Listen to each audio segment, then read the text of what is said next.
ओम श्री गुरु सत्ताय नमः। जितना धन, जितना श्रम, जितने साधन, जितनी बुद्धि अवांछनीय कार्यों को, विचारों एवं परिस्थितियों के सृजन में आज लगी हुई है, उसकी दिशा बदल जाए और उसका उपयोग सृजनात्मक दिशा में हो जाए तो संसार का कायाकल्प ही हुआ दिखाई देगा। संसार में लगभग 40 करोड़ लोग सैन्य प्रयोजन में लगे हुए हैं। लड़ने वाले सैनिक, अस्त्र शस्त्र तथा सैन्य सामग्री बनाने वाली यह इतनी बड़ी जनसंख्या और उस पर हर वर्ष खर्च होने वाली धनराशि यदि गरीबी, बेकारी, अभिक्षा, बीमारी, गंदगी, अव्यवस्था दूर करने में लग जाए तो उसका परिणाम चमत्कार जैसा हो सकता है।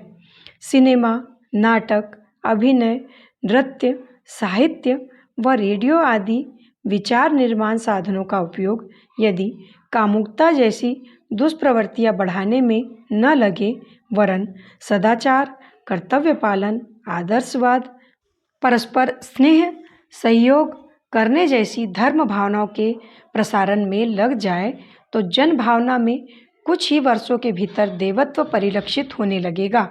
जितना पैसा तंबाकू, शराब जैसे अभक्ष्य में खर्च किया जाता है वह यदि खाद्य उत्पादन में लग जाए तो संसार में भुखमरी का नाम भी सुनने को न मिले। अपराधों में लगे हुए व्यक्ति, चोर, डाकू, ठग, हत्यारे, व्यभिचारी, स्त्री पुरुष यदि अपने अद्भुत प्रतिमा को लोक मंगल की दिशा में मोड़ दे तो हर दुष्ट पुरुष वाल्मीकि, हर दुराचारणी अम्बपाली बनकर संसार में आनंद एवं उल्लास की परिस्थिति पैदा कर सकते हैं। सारे अखबार, सारे प्रेस यदि विश्व बंधुत्व, सदाचार एवं आदर्शवाद के अभिवर्धन में अपनी शक्ति लगा दे तो समस्त संसार में रहने वाले अरबों लोगों के मस्तिष्क उत्कृष्ट सोचने और शरीर उत्कृष्ट कार्य करने में लग जाए। शासन तंत्र यदि ईमानदारी से लोक सेवा को ही अपने लक्ष्य बना ले तो इतने नेताओं और कार्यकर्ताओं को पाकर जनता का भाग्य जाग पड़े।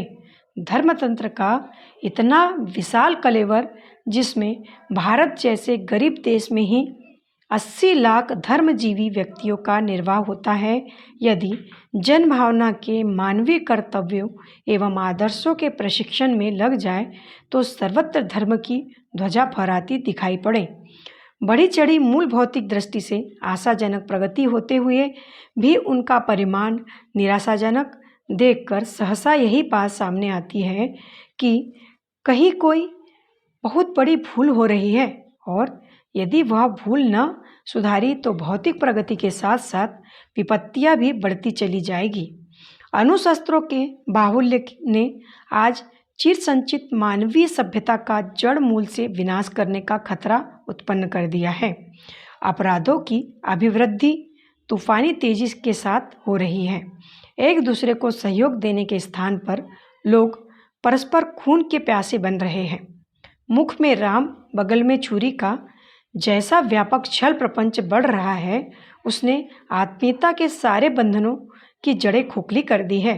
अब परिवार के सदस्य भी एक दूसरे को आशंका और अविश्वास की दृष्टि से देखने लगे हैं।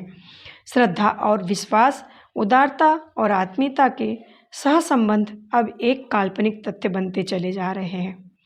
धार्मिकता और आस्तिकता का कलेवर कागज के बने विशालकाय रामलीला के रावण जैसे बन खड़े हैं, पर उनके भीतर भी पोल और खोखलेपन के अतिरिक्त और कुछ नहीं है। इस विषम परिस्थिति से मनुष्य जाति का भविष्य दिन दिन अंधकार में बनता चला जा रहा है।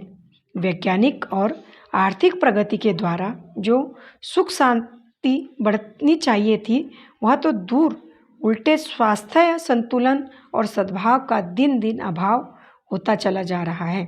यदि स्थिति ऐसी ही बनी रही, इसी ढर्रे से चलती रही तो इससे अगले दिनों और भी अधिक भयानक दुर्दिन देखने पड़ सकते हैं।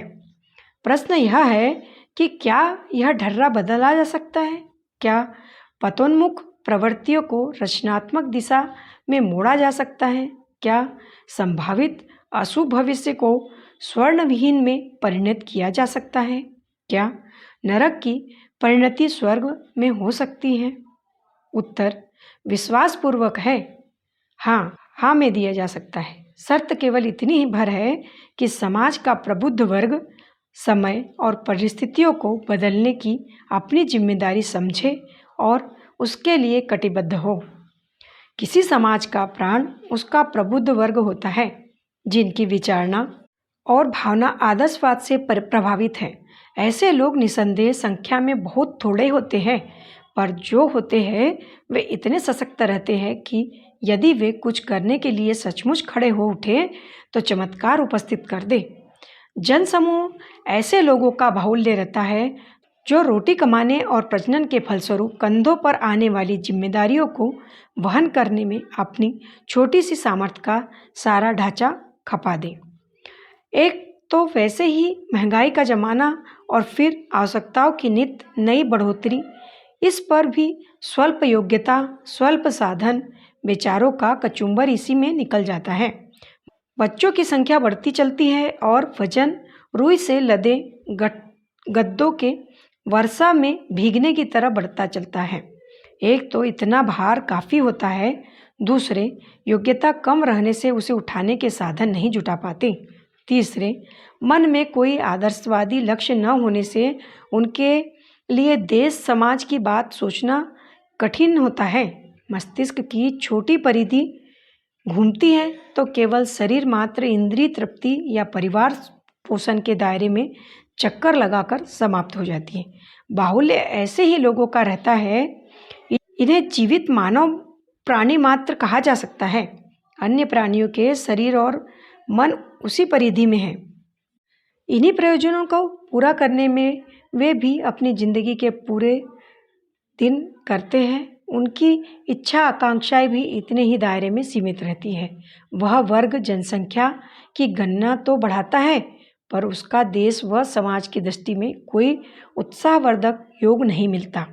सच तो यह है कि यह वर्ग अनेक प्रकार की समस्याएं बढ़ाते हैं। गरीबी, बेकारी, कुरीतियाँ, दुष्प्रवृत्तियाँ इसी वर्ग में पैदा होती है और पनपती है। उनको तो यथास्थान बनाए रहने में समाज एवं शासन को बड़ा श्रम करना पड़ता है। ऐसे लोगों से यह आशा नहीं की जा सकती कि वे समय की दिशा बदलने में कोई योगदान कर सके। शीर्षक समाप्त। पुस्तक का नाम प्रबुद्ध वर्ग धर्मतंत्र को संभाले। लेखक पंडित श्रीराम शर्मा आचार्य। धन्यवाद।